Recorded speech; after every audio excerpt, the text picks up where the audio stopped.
Assalamualaikum dan salam sejahtera. Selamat kita bertemu sekali lagi dalam rancangan Temu Minda.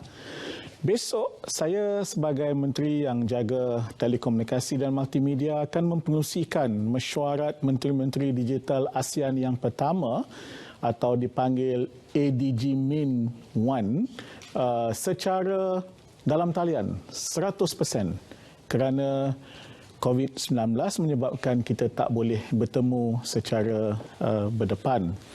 Dan yang akan dibicarakan dalam mesyuarat besok sehingga hari Jumaat ialah berkaitan dengan digital ASEAN atau bagaimana warga ASEAN akan migrasi atau memacu kehidupan di alam digital. Ia akan dirasmikan, mesyuarat ini akan dirasmikan oleh Yang Amat Berhormat Tan Sri Muhyiddin Yassin, Perdana Menteri kita pada kira-kira jam 10 pagi besok. Sebelum saya meneruskan perbincangan kita tentang Malaysia sebagai nadi digital ASEAN, kita saksikan dulu video pendek yang disediakan oleh MDEC ini. Dunia kian berubah. Sempadan antarabangsa mula kabur. Persada dunia kini berada di hujung jari kita. Digital menjadi kuasa penyimbang dan kemahiran yang perlu dalam mengharungi dunia yang semakin kompetitif. Baik masyarakat desa atau di kota, digital menghubung segala menjadi kunci pendapatan semua. Malaysia perlu lebih terampil di mata dunia.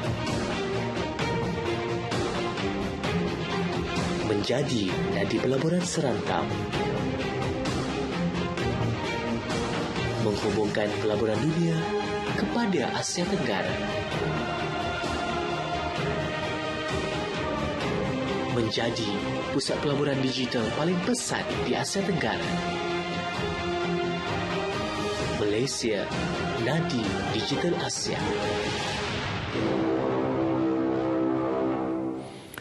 Jadi untuk berbicara tentang digital ASEAN dan Malaysia sebagai nadi digital ASEAN, saya hari ini berseorangan di studio, tetapi secara dalam talian saya ditemankan oleh dua orang tokoh digital tanah air yang mewakili dua buah syarikat yang mempunyai keberadaan dan mempunyai impak yang cukup luas di seluruh rantau dan negara-negara anggota ASEAN. Yang pertama ialah saudara Afzal Abdul Rahim, Ketua Pegawai Eksekutif Time.com Berhad. Selamat datang Afzal. Terima kasih YB, selamat datang, apa khabar? Baik, terima kasih. Dan seorang lagi ialah saudari Juki Hong, Pengarah Eksekutif CIMB ASEAN Research Institute atau ringkasnya CARI. Selamat datang Juki. Terima kasih Yang Berhormat Menteri kerana memberi peluang kepada saya untuk mengambil bahagian dalam rancangan ini. Okey, terima kasih. Jadi saya nak mulakan dengan saudara Afzal. Ini cerita digital ni lah. Walaupun tadi MDEC dah ada dia punya video pendek bercerita sedikit tentang Saya Digital, itu kempen yang dilakukan oleh MDEC. Tapi dalam konteks ASEAN, yang dimaksudkan digital ASEAN, yang dalam mesyuarat kami nanti ialah kami nak melancarkan master plan atau plan induk digital ASEAN 2025, tetapi sebenarnya yang dikatakan digital ASEAN itu pada pandangan saudara apa dia? Jadi terima kasih YB. Jadi pada pandangan saya yang paling penting bila kita fikirkan tentang jurang digital di ASEAN adalah availability of infrastructure. Ya, di mana infrastruktur itu berada dan kaum yang mana atau kawasan yang mana atau daripada segi sosioekonomik, siapa yang ada akses kepada infrastruktur digital dan di mana kita boleh atau macam mana kita boleh menggalakkan pelaburan dalam infrastruktur digital di ASEAN. Jadi negara-negara ASEAN sebenarnya mempunyai beberapa cabaran yang besar. Antara cabaran yang besar ialah population density di ASEAN lah agak rendah.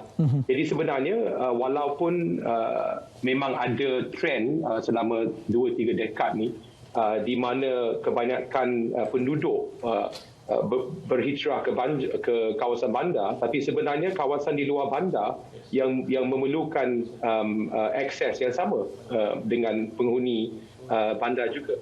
Jadi di ASEAN kita sebenarnya beroperasi di 3 negara di ASEAN, Malaysia, juga Thailand dan Vietnam.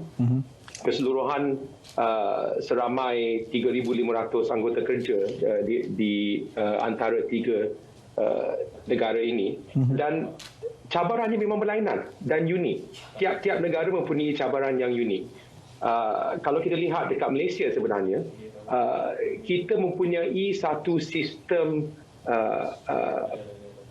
city planning yang sebenarnya dah lama ada. Dan disebabkan sistem dan peraturan sistem city planning di Malaysia, kalau kita tengok di tiang lampu, tidak ada pertalian atau fiber atau copper yang tidak kemas. Kita sebenarnya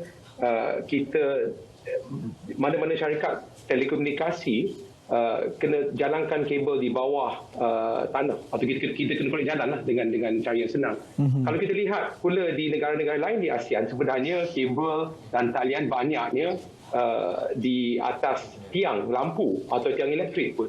Jadi benda-benda kecil macam ni menjadi satu cabaran yang unik bagi nak keluarkan satu, atau untuk kita nak sambungkan talian kepada kawasan-kawasan di luar bandar dan juga kawasan dalam bandar juga. Jadi cabaran di Thailand contohnya ialah untuk mendapat ruang untuk kita menggantung kabel di atas tiang-tiang lampu. Di Vietnam pula ialah untuk mendapat permit untuk menanam tiang yang baru. Di Malaysia pula ialah untuk berkoordinasi dengan syarikat-syarikat telekomunikasi yang lain untuk tengok mana kita nak korek jalan. Janganlah kita korek 2-3 kali setahun begitu. Jadi just on that basic premise sebenarnya, kalau kita tengok, cabaran di setiap-tiap negara ASEAN itu agak berlainan dan memerlukan daya fikiran dan teknik yang lain juga, YB. Tapi yang pada asasnya yang datang kepada saya, pandangan saya yang paling penting untuk kita nak to catalyze, katakan sebagai pemangkin dalam tadi ASEAN ini adalah lapisan infrastruktur. Itu lapisan yang paling penting. Ya, thank you. Terima kasih. Ni Juki, di sebalik ada isu dan masalah dan cabaran yang disebutkan oleh Afzal tadi, bagaimana saudari melihat trend dan potensi ekonomi digital di ASEAN secara keseluruhan? CIMB ada di serata rantau ASEAN. Ya Menteri, mungkin saya boleh berbincang dari segi dunia perdagangannya ataupun aspek perdagangan.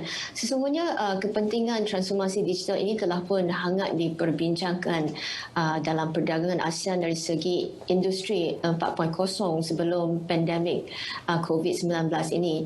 Dan ASEAN merupakan pasaran internet yang berkembang dengan paling cepat sekali di dunia. Lebih daripada 90% pengguna internet dihubungkan melalui telefon pintar, dan tetapi semenjak tahun 2020 ini keperluan transformasi digital telah dipercepatkan berkali ganda. Di mana pada tahun lepas, mengikut satu laporan yang dikeluarkan oleh Google, Temasek dan juga Bain & Co, 40 juta pengguna baru telah menyertai ataupun mula menggunakan internet berbanding dengan 100 juta dalam jangka 5 tahun di antara 2015 dan 2019. Jadi jika kita berbanding di antara 6 negara anggota ASEAN, kita dapat lihat pertumbuhan pengguna digital baru di kalangan negara ASEAN boleh dikatakan mendadak, di mana Vietnam 41%, Indonesia, Malaysia dan Philippines di antara 36 sampai 37%, Singapura dan Thailand 30%. Ekonomi internet juga berkembang dan ia akan mencecah $100 bilion Amerika dan dijangka akan mencecah atau mencapai $300 bilion Amerika pada tahun 2025. Jadi kita dapat lihat bahawa COVID-19 ini telah mempercepatkan penerapan perkhidmatan digital, meletakkan teknologi digital di tengah-tengah dan buat masa sekarang dan pada masa yang akan datang. Ini adalah satu fenomena yang belum pernah berlaku sebelum ini. Penerapan, penerimaan dan penggunaan digital dipercepatkan secara hyper, bukan sahaja untuk individu maupun untuk perniagaan kecil dan sederhana PKS. Namun demikian, potensi ekonomi digital ASEAN hanya dapat dipenuhi jika ASEAN dapat melakukan transformasi digital yang sepenuhnya dan mewujudkan satu komuniti digital ASEAN yang sebenar. Persoalannya, apakah yang perlu kita lakukan pada peringkat nasional dan serantau dalam menyambut transformasi untuk mempergiatkan perdagangan di ASEAN, terutamanya untuk meningkatkan perdagangan intra-ASEAN. Walau bagaimanapun, tahun ini Brunei sebagai tuan rumah untuk ASEAN telah mengemukakan priority economic deliverables ataupun mungkin boleh diterjemahkan hasil ekonomi keutamaan bagi tahun ini, iaitu yang dibagikan kepada 3 teras strategik, iaitu pemulihan, recovery, pengdigitalan atau digitalization dan keberlanjutan ekonomi, sustainability. Antaranya Brunei akan menghasilkan rancangan kerja perjanjian ASEAN mengenai perdagangan elektronik dari tahun 2021 sampai ke 2025 untuk beri panduan kepada negara-negara anggota ASEAN bagaimana untuk melaksanakan e-commerce pada peringkat nasional dan ASEAN. Ini Afzal, ada orang yang mengatakan bahawa ASEAN ini sebuah rantau yang sangat unik, berbeza dengan misalnya Kesatuan Eropah di mana di sana keadaan ekonomi antara negara-negara anggota itu lebih kurang sama. Tetapi di ASEAN ini ada jurang KDNK antara sebuah negara dengan sebuah negara yang lain. Apakah digital ASEAN ini boleh menjadi jembatan yang merapatkan jurang itu agaknya? Jadi sebenarnya pada pandangan saya, ekonomi dalam zaman digital ini menjadi the great equalizer dengan izinnya. Jadi sebenarnya disebabkan bila dah ada infrastruktur dan bila kita dah dapat akses kepada talian digital dan juga pemasaran secara digital, ini membolehkan kita mengguna internet untuk melayakkan diri, memasuki ekonomi, tak kira kita punya without taking into account our background. Ya, jadi sebenarnya kalau kita fikir begitu as the great equalizer, the digital economy membolehkan kita membuat, for example, pelancongan, or we can operate via agriculture. Jadi bukan semuanya bertema kepada high economy or technology from the form of economic inclusion. So kalau kita kaji balik, walaupun ada jurang yang agak berbeza, dan daripada segi ini YB sebenarnya Malaysia mempunyai banyak kelebihan semula jadi di perantauan ASEAN ini. Kita sebenarnya kalau kita tengok daripada segi kabel dasar laut, dengan contoh kabel dasar laut daripada 30-40 tahun yang lalu mengikut laluan perkapalan, dan Strait of Malacca merupakan laluan perkapalan yang paling sibuk di dunia. Jadi banyak infrastruktur yang akan sampai ke sini. Dan kalau kita tengok daripada sorry YB, teruskan. Ya, so kita tengok daripada kelebihan semula jadi kita. Jadi kita sebenarnya di tengah-tengah laluan perkapalan, nombor satu. Nombor dua, daya berbelanja rakyat Malaysia agak tinggi. Kalau kita tengok daripada pecahan KDNK antara negara, daripada segi bilingualism, antara bahasa Melayu dan bahasa Malaysia dan bahasa Inggeris, there's a high level of bilingualism in Malaysia. Jadi kelebihan-kelebihan semula jadi yang ada pada Malaysia dan kelebihan daripada segi struktur juga, kerajaan yang stabil, ekonomi yang has a high composition of middle class, ini membolehkan kita menjadi satu magnet atau flywheel kepada nadi digital ASEAN. Ya. Juki, ini ada soalan daripada penonton. Dia menamakan diri dia Ustaz Al-Aiman. Dia tanya dalam bahasa Inggeris tapi saya terjemah dalam bahasa Melayu lah. Di tahap manakah ekonomi digital Malaysia berbanding dengan negara-negara anggota ASEAN yang lain? Okey, baiklah, terima kasih. Ini sebenarnya satu soalan yang baik. Saya rasa setiap negara di ASEAN mempunyai keperluan sendiri dan maka kalau kita lihat dari segi saiz internet ekonomi atau ekonomi internet ini, Malaysia berada mungkin di tengah-tengah. Tahap digital kita ini mungkin ada ruang untuk bertambah baik, tetapi saya rasa ini terpulang kepada keperluan sendiri. Dan untuk menjawab tadi ada satu soalan, mungkin YB, apakah digital ASEAN, saya rasa peranan yang kita perlu mainkan di Malaysia adalah kita sendiri perlu membangunkan Malaysia sebagai a digital nation, ya, supaya kita boleh menjadi nadi digital ASEAN.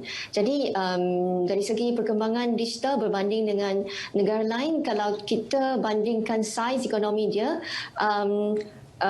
Indonesia mempunyai 44 juta pengguna baru di tahun 2020, sementara di Vietnam mungkin berada di lebih daripada 10 juta. Okey, so inilah saya rasa ada banyak ruang bagi Malaysia untuk bertambah baik dalam bidang ini. Dari segi hubungan antara kerajaan dan swasta, terutamanya lah Juki di ASEAN ini, bagaimana Chari melihat hubungan kerjasama dalam membangunkan ekonomi digital, ataupun kalau bukan ekonomi digital, menjadikan rakyat ASEAN ataupun warga ASEAN ini lebih laju migrasinya, lebih berupaya dalam dunia digital, baik dalam bidang pendidikan, dalam bidang apa sekalipun. Macam mana berdasarkan pengalaman Chari buat penyelidikan di negara-negara anggota ASEAN? Ya, jika kita lihat satu laporan yang telah kami keluarkan pada tahun lepas untuk Majlis Penasihat Perniagaan ASEAN ataupun ASEAN Bank yang bertajuk Pathway 225, a Pathway Towards Recovery and Hope for ASEAN, di mana lebih daripada 30 majlis perniagaan dan dari ASEAN dan dari rakan dialog ASEAN telah memberikan cadangan langkah-langkah yang harus diambil oleh ASEAN. Jadi di antara 225 langkah yang dicadangkan, lebih 30 adalah berkaitan dengan transformasi digital. Dan mungkin saya boleh cuba berkongsi beberapa dengan anda semua. Pertamanya adalah transformasi digital untuk PKS. ASEAN perlu menggalakkan perkembangan infrastruktur digital yang mampu membantu perniagaan kecil sejajar dengan matlamat pemulihan ekonomi dan juga untuk menggalakkan pembangunan lestari dan pertumbuhan inklusif. Contohnya membantu PKS beralih dari modal perniagaan yang dari luar talian ke atas talian untuk mengembangkan perniagaan mereka dengan kaedah digital. Dan keduanya, mungkin pengdigitalan dari segi sistem kewangan dan pentadbiran awam. Ini melibatkan pengaktifan infrastruktur pembayaran digital untuk memudahkan aliran kewangan, termasuklah seperti perkhidmatan kewangan bebas sentuhan seperti eKYC atau e-onboarding, e-pengesahan dalam sistem kewangan. Dari segi pentadbiran awam pula mungkin boleh mengadakan ID digital ataupun e-kerajaan yang berkesan. Selain daripada itu, ASEAN juga perlu mengadakan polisi yang menggalakkan pengalaman atas talian e-dagang. Ini termasuklah negara-negara anggota ASEAN harus menyelaraskan peraturan e-commerce berdasarkan amalan terbaik antarabangsa seperti penggunaan e-pembayaran rentas sempadan, menerima e-invoice, e-receipt dan pelaksanaan kontrak digital ataupun termasuk juga penggunaan e-tanda tangan. Ada satu lagi daripada kajian kami adalah satu cadangan adalah mengenai aliran data ataupun privacy data dan localization, data localization atau lokalisasi data. Seperti mana yang kita tahu, data adalah nadi ekonomi baru dan perkongsian data rentas sempadan adalah agak kritikal. Sebenarnya amat kritikal. Memandangkan hakikat ini, dasar penyetempatan data ataupun data localization akan menyekat pertumbuhannya. Justru itu, para pemimpin ASEAN perlu mempromosikan aliran data rentas sempadan cross-border yang selamat berdasarkan standard yang diselaraskan dan mungkin bersesuaian dengan peraturan yang diterima ramai. Selain daripada itu, kerajaan perlu juga mengadakan peraturan yang ketat dan efektif untuk melindungi privasi data, memastikan perlindungan pengguna dan keselamatan cyber. Ada satu lagi telah pun disentuhkan oleh Encik Afzal tadi, infrastruktur digital yang saya tidak akan huraikan. Tapi ada satu lagi adalah mengenai jurang kemahiran di ASEAN. ASEAN perlu memperbaharui sistem latihan dan maupun sistem pendidikan kita ini untuk melahirkan tenaga kerja yang berkemahiran digital dan ICT. Itulah daripada laporan kami. Ya, Afzal, Malaysia bukan tidak mempunyai bakat dalam dunia digital. Pendrive lahir dari anak Malaysia sebenarnya, Grab lahir dari anak Malaysia dan beberapa lagi ciptaan yang lahir dari anak Malaysia. Dan kerajaan sekarang merasakan bahawa kita kena membina, membangun, memperkemaskan ekosistem itu. Jadi kita tubuhkan Majlis Digital Negara dan 4IR dan sebagainya. Cukupkah majlis itu atau apa sebenarnya yang perlu digerakkan secara bersama? Ini bukan cerita kerajaan sajalah, saya orang kerajaan tak apalah.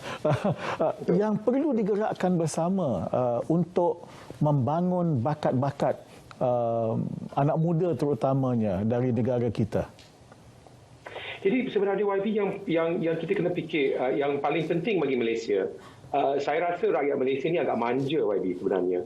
Banyak peluang diberi manja juga sebab banyak peluang diberi, banyak dana yang disediakan oleh kerajaan.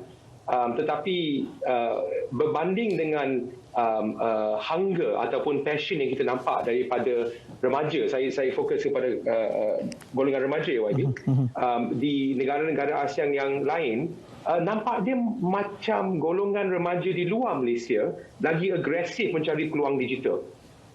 Bahawa menjadi usahawan digital atau menggunakan digital sebagai alat pemasaran untuk produk dan sebagainya.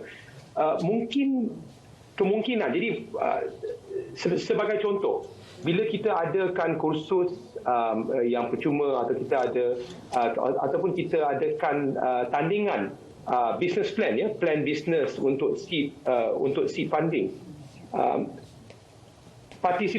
participation daripada groups of Malaysian sebenarnya tak sebagai kita dapat macam kita nampak di Thailand ataupun di Vietnam atau di Indonesia. Jadi saya rasa sebenarnya YB kita kena biarkan kandungan digital ini dan critical mass digital ini memasak secara sendiri dan semula jadi. Kita boleh letak pemangkin, tapi mungkin pemangkin itu tidak berapi sebab kita belum sampai ke ada necessity. Sekarang pula kalau kita tengok dalam pandemik COVID ni sudah menjadi satu necessity untuk kita menggunakan digital untuk bisnes kita, untuk mendapat pekerjaan dan sebagainya. Dan sebenarnya kalau kita tengok balik kepada komponen-komponen dalam pembinaan ekonomi digital, antaranya saya dah sebut tadi tu YB, infrastruktur internet, pusat data, tenaga kerja yang berkemahiran dan mengurangkan jurang digital di antara golongan-golongan. Jadi saya rasa dengan adanya Digital Economy Task Force dan sebagainya dan beberapa inisiatif dengan kerajaan, sepatutnya rakyat dan khususnya golongan remaja patut mengambil kesempatan and take advantage daripada beberapa program yang ada ni. Tapi macam pemangkin tu dah ada, struktur dia dah ada, dana dah ada, hanya nak menunggu daripada satu cara semula jadi untuk dia berapi pula. Juki, kita macam kurang api. Macam mana agaknya? Macam mana kita nak galakkan local talent, bakat-bakat tempatan ini supaya mereka dapat betul-betul dengan izin unleash dia full potential, mengapikan, meluahkan, menggapai bakat mereka yang sepenuhnya itu? Untuk itu saya rasa YB Menteri, kita perlu tahu persaingan yang kita hadapi di luar Malaysia. We need to know our competition. Dan ini juga mungkin saya boleh menjawab sekali lagi soalan yang diberi tadi.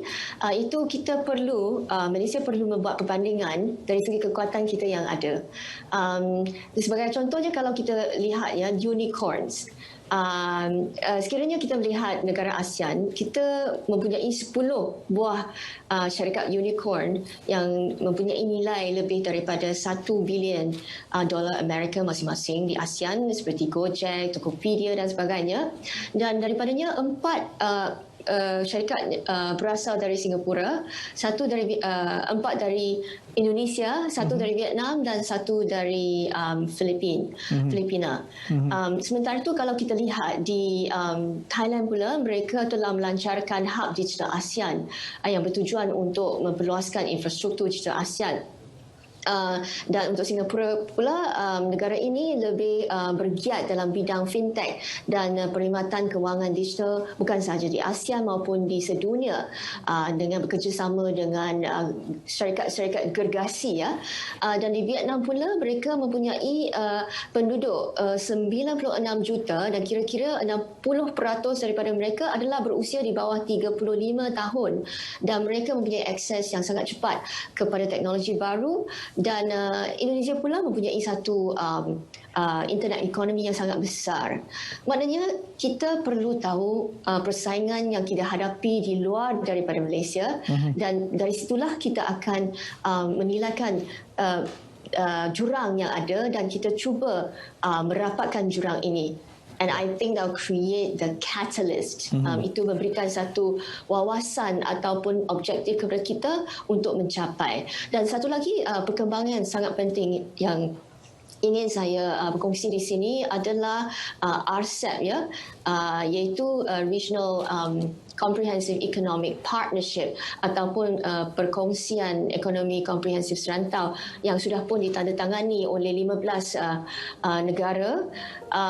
Ini bermakna aliran perdagangan di antara negara-negara ini akan meningkat apabila perjanjian ini mula berkuat kuasa, mungkin pada akhir tahun ini ataupun awal tahun 2022. Okey, Juki, terima kasih banyak. Malangnya kita tak kecukupan masa. Terima kasih, Afzal.